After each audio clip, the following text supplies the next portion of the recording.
Good day everyone, my name is Crystal J. Galang from BSE 3E. So, now ang topic ko is Chapter 3, The World During Rizal's Time. So, bago tayo magsimula sa pinaka-topic natin is meron tayong mga main na itatakal, which is the 19th century as an era of global change. Next, Spain's colonial hook on the Philippines. Next, key movements, reform, secularization, and uprising. And the last one is how global trends shapes the Philippines path to reform. And now we will proceed to my topic. So, Rizal century, the 19th century. So, who exactly is Rizal? So, Rizal is alam naman natin si Rizal ay kilala dito sa Pilipinas or dito sa country natin. Si Rizal simula nung pinanganak siya is nabibilang pa din siya sa 19th century. At sa 19th century na yon is doon pa rin nag-start yung mga Spain is na-colonize pa rin nila yung mga America, Mexico, and so on. And by that,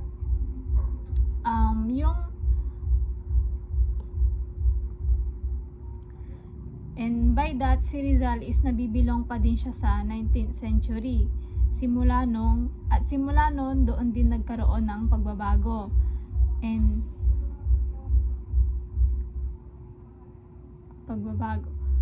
Sa panahon na iyon, yung mga Espanya sa Amerika is na-colonize pa rin sila. Tulad nung mga Mexico, Argentina. Gaya ng sabi ko kanina, 'di ba? Yung mga Spain is na-colonize pa rin nila yung mga Mexico, Argentina. And doon din nagsimula yung independence. So, meron dito sila. So, this period was also shaped by the Age of Enlightenment and the French Revolution, which spread ideas of freedom, liberty, equality, and popular sovereignty across the globe. Thinkers like Rousseau, Montesquieu, Voltaire, Locke influenced worldwide change, marking the 19th century as the formative era in which Rizal's life and ideas took form. So dito sa period na to is nagkaroon ng Age of Enlightenment, which is doon din magkaroon ng French Revolution. Dito nagsimula yung spread of freedom na kung saan nagkaroon din ng inequality, liberty, and sovereignty. So by that, sila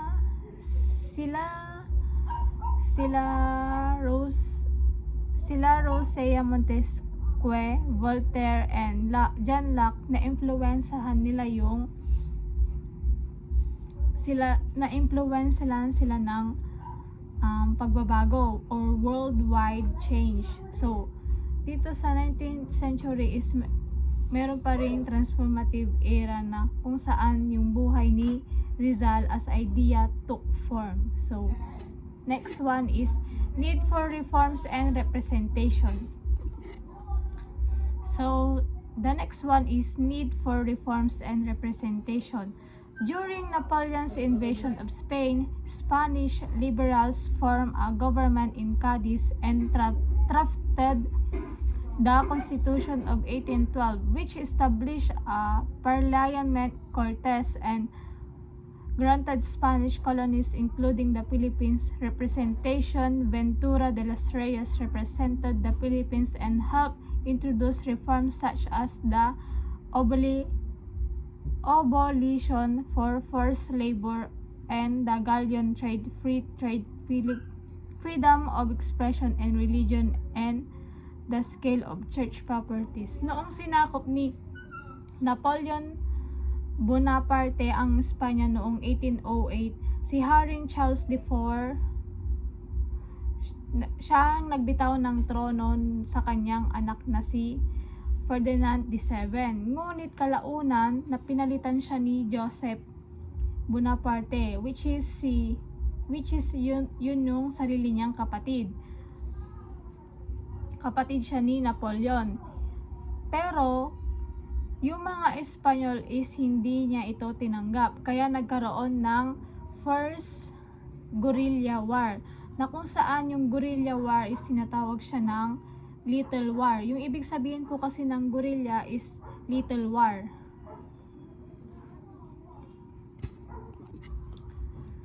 So, noong 1812 naman is na-establish ang Parliament Cortes na granted naman siya ng Spanish colonies na kung saan na-include din doon yung Philippines, and tinulungan sila na introduce and reforms such as the abolitions of forced labor and the galleon trade, free trade, freedom of expression and religion, and the sale of church properties. And doon nagkaroon ng properties ang church.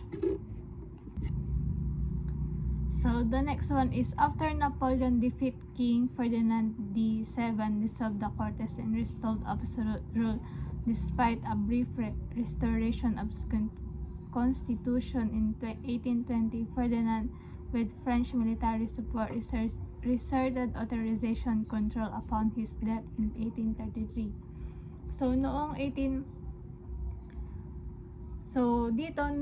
Ngunit noong 1814 naibalik ang kapangyarihan ni Ferdinand VII sa kanyang trono, at doon naman napawalang bisa ang Constitution and representation of the Philippines, at nawalan sila ng voice of the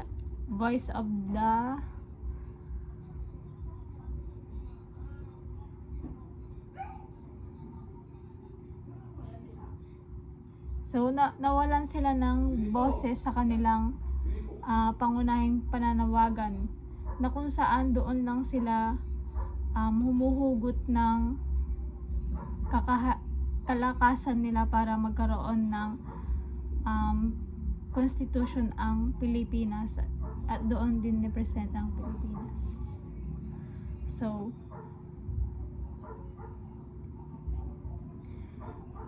So pagsapit naman ng 1824, halos lahat ng kolonya ng Espanya sa Amerika ay malaya na. Humina ang kapangyarihan ng Espanya habang umangat ang Britain at France bilang mga makapangyarihan sa Europe. So, from then on, the Philippines had no voice. Ayun, gaya ng sabi ko, simula nung nakabalik si Ferdinand VII sa kanyang trono, nawalan ang Pilipinas ng boses sa Spanish Parliament. At nawalan din sila ng representation, and equal rights became a control reform demand for Filipinos reformists like Rizal. Meanwhile, Spain continued decline as European power amid the rise of Britain and France. So yun nga, umangat ang Britain and France. So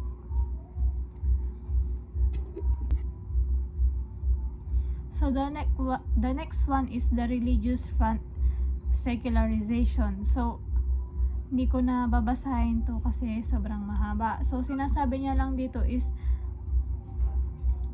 bukod dito is nagkaroon ng malaking issue or malaking usapin din ang secularization. Ngunit noong ika-16th century, nais ng hari ng Espanya at ng papa niya na ilipat ang secularization sa secular ng pamamahala ng parokya. So, alinsunod sa kautusan ng Konseho ng Trent, ngunit sa simula ng colonization, ang mga parokya ay pinamahalaan ng mga paring regular mula sa mga orden tulad ng Agustino, Dominicano, Franciscano, Hispano, and Roleto. Tapos after nun naman, noong ika-19th century, naging usapin ang panlahi ang secularization. Ang mga paring Pilipino ay itinutulak palayo sa mga posisyon at pinalitan sa mga paring Espanyol. So pinalitan ng mga paring Pilipino ang ipinalit nila ang mga paring Espanyol. So sa mga nanguna sa laban na yon ay sina Pedro Palaez, Mariano Gomez, Jose Burgos, Jacinto Zamora, or tinatawag silang Gumbursa. So, malawak ang kapangyarihan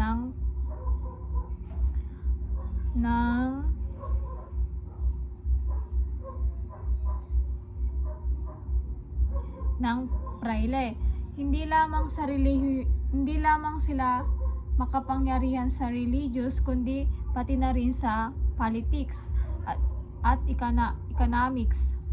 Noong ika-1865 naman, ginawang tagapangasiwa ng lahat ng mataas na edukasyon ang rektor ng University of Santo Tomas.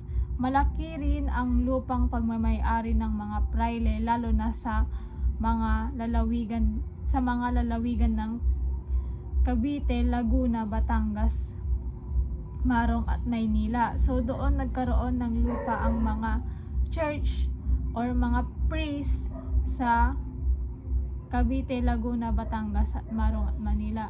Doon din nagkaroon, dahil doon nagkaroon sila ng lupa sa pamamagitan ng resources, donations, and purchase. And by that, the economy religious orders amassed vast land holdings through donations, purchase, and acquisitions by the 19th century. Gaya ng sabi ko, yung yung mga religious is nagkaroon sila ng land holdings na kung saan sa pamamagitan nun is nagkaroon sila ng sariling lupa sa pamamagitan ng mga donations and sa purchase, and naging malawak rin ang lupa nila. Nagkaroon sila ng lupa sa Cavite, Laguna, Marong at Maynila. So doon after noon sa lupa, nagkaroon na naman ng away-away, nagkaroon na naman ng kamkaman, kasi nga hindi siguro nila tanggap na ang church mismo ang nagmamay-ari na ng lupa sa Cavite, Laguna at Marong. Kaya doon ulit nagkaroon ng issue. And the next one is the conditions in Europe, America, and the Asia. So, while the Philippines struggled for reforms, the rest of the world underwent significant political and social upheaval. In Europe, the revolutions in 1848 toppled absolutist regimes in France and Austria in 1861. Tsar Alexander II freed Russia. Serfs, Italian nationalists led by Garibaldi expelled Austrian forces and united most of Italy, and Germany moved toward unification, completed in 1871. So yung mga literally idea ng mga Europe ay umabot din sa mga Pilipinas, at doon pinahayag ang Constitution ni Cadiz noong 1812. Ito ay tinanggap ng kapuluan, ngunit nang ito ay mapawalang bisa, nag-alsa ang mga taga Ilocos Norte noong 1815. At noong 1823 to 26 naman, naganap ang pag-aklas ni Andres Novales dahil sa diskriminasyon laban sa mga krulaling Pilipinong sundalo. So doon pinanganak si Rizal sa 1861. Doon nagkaroon ng maraming pagbabago sa mundo. Tapos sa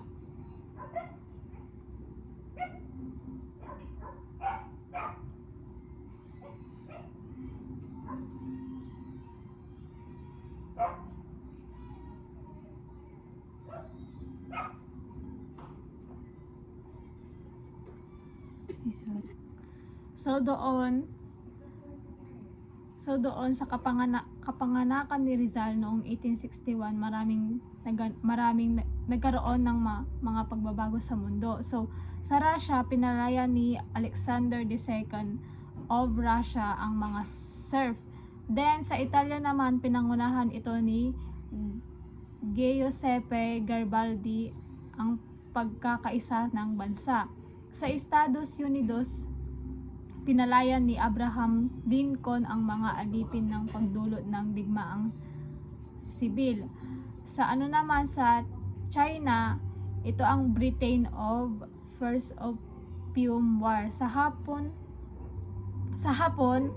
napilitang magbukas ng danungan ng mga Amerikano sa pamumuno ni Matthew C. Perry noong 1854.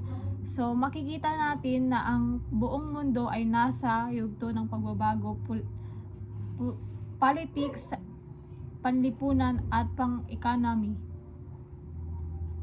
So ang kalagayan noong 19th century, ang idea ng mga Espanyol, umabot ito hanggang Pilipinas. Doon din ipinahayag ang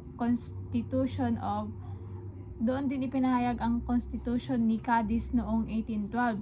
Ito ay tinanggap ng buong kapuulan. Ngunit noong ito'y mapawalang bisa, ang mga taga Ilocos ay napawalang bisa noong 1815. Tapos noong 1823 to 1826 naganap ang pagkakaalis ni Andres Novales dahil sa diskriminasyon or pag-discriminates laban sa mga Kroyele at Pilipinong sundalo. Pinamunuan niya ang isang pag-aaklas at diniklara ang sarili bilang emperador ng Pilipinas. Ito ang itinuturing na isa sa mga unang sigaw para sa kalayaan ng bansa. Gayunpaman, ito ay nabigo rin. So, in 1826, Mexican-born Kroyele Lieutenant Andres led by mutiny in Manila fueled by discrimination and restraint of cruel officials Pinoy and following Mexico's independence. Gaya ng sabi ko, si Andres Novales is nag-discriminate or nagkaroon siya ng diskriminasyon sa mga Kroyele officers or yung mga sundalo. And doon din sumunod ang mga Mexico independence. And on June 1, Novales and 800 soldiers seized key buildings in Intramuros, proclaimed him Emperor of the Philippines, and declared Philippine independence, the first explicit cry for independence. They killed former Governor General Mariano Fernandez de Folgueras. The revolt nearly succeeded but failed when Novales' brother Antonio refused to open Fort Santiago. Gates mutiny was crushed. Sa kabuuan ng 19th century ay panahon ng malawakang pagbabago. At sa buong mundo, ang mga idea at kalayaan at karapatan ay unti-unting nakaka-impluwensya sa Pilipinas. Ang kawalan ng representation, ang pag-aabuso ng mga praile at ang discrimination ay pagtulak sa mga Pilipino ng maghangad ng reform. Sa ganitong context natin mauunawaan kung bakit naging mahalagang tao si Rizal. Siya ang produkto ng kanyang panahon, isang panahong puno ng pagbabago, pakikibaka at pagnanais para sa kalayaan. At yun lang po. Thank you.